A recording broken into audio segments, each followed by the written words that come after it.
नमस्कार साथियों। आज ना एक सुखद अनुभव हुआ कि मैं किसी काम से मुझे बाहर जाना पड़ा, तो मैंने देखा कि सब जो है एक दूसरे को नव वर्ष की शुभकामनाएं दे रहे थे। उसमें बच्चे भी थे।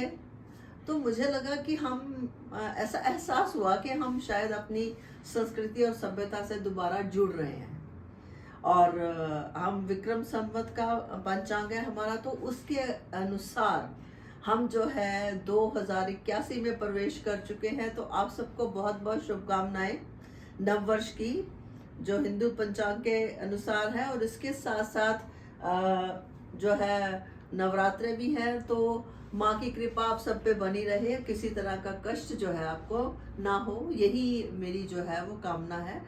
और देखिए, दोनों कैलेंडर में जो हम फॉलो इस समय करते हैं वो ग्रेगोरियन कैलेंडर है, और उसका संबंध जो है वो क्राइस्ट के जन्म से है। लेकिन हमारा जो कैलेंडर है वो विक्रम संवत का कैलेंडर है, और वो बहुत ही जो पैटर्न है बहुत ही साइंटिफिक है, क्योंकि वो जो ग्रेगोरियन कैलेंडर है वो है आधारित सूर्य और किस तरीके से पृथ्वी जो है सूर्य का चक्कर लगाती है 365 दिन में। और क्योंकि वो 365 दिन में चक्कर लगता है, तो साल के 365 दिन हो गए। जबकि हमारा जो कैलेंडर है वो सूर्य और चंद्रमा इसके ऊपर आधारित है। और दूसरा फर्क क्या है भाई, हम जो है वो हमारी सभ्यता में जो नव वर्ष हम नया साल मनाते हैं वो सूरज की पहली किरण, मतलब सूरज की पहली किरण के साथ जो है वो नए वर्ष की शुरुआत होती है। और जो क्राइस्ट के जन्म पे बेस्ड कैलेंडर है वो रात को मनाया जाता है।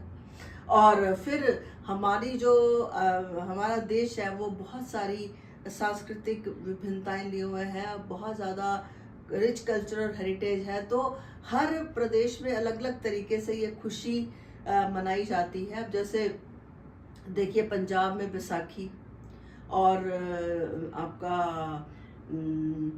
महाराष्ट्र में गुड़ी पड़वा। और एक और अद्भुत बात है कि महाराष्ट्र में इस दिन जो है नीम और फूल चढ़ाए जाते हैं। मतलब एक तरीके से पहले ही जो आने वाला है थोड़ा सा मच्छर वगैरह, मतलब मेडिकल साइंस है एक तरीके से कि उसका प्रयोग किया जाए। और प्रकृति, और हमारा जो नव वर्ष है वो प्रकृति के ऊपर बेस्ड है, साइंस के ऊपर बेस्ड है कि पीले पत्ते झड़ रहे हैं, प्रकृति एक नया रूप ले रही है, और बसंत ऋतु जो है वो आने वाली है। तो ये सब चीज़ें जो है एक नया ही रंग भर देती है। और दूसरी बात ये है कि ये वैसे भी इसमें बहुत इम्पोर्टेंट घटनाएं भी हुई हैं।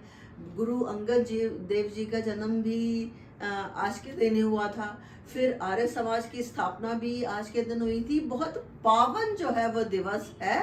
तो मैं ये सोचती हूँ कि आज के दिन में आपस में मिले जुले, शुभकामनाएं जो है उसका आदान प्रदान करें। किसी की मदद हो सकती है तो वो कर दें, और किसी भी तरह की नकारात्मकता को छोड़ के अच्छा जीवन बिताएं। और माता रानी की कृपा आप पर बनी रहे, इस कामना के साथ आपसे विदा लेती हूँ। धन्यवाद। दोबारा से बहुत बहुत शुभकामनाएं नव वर्ष की।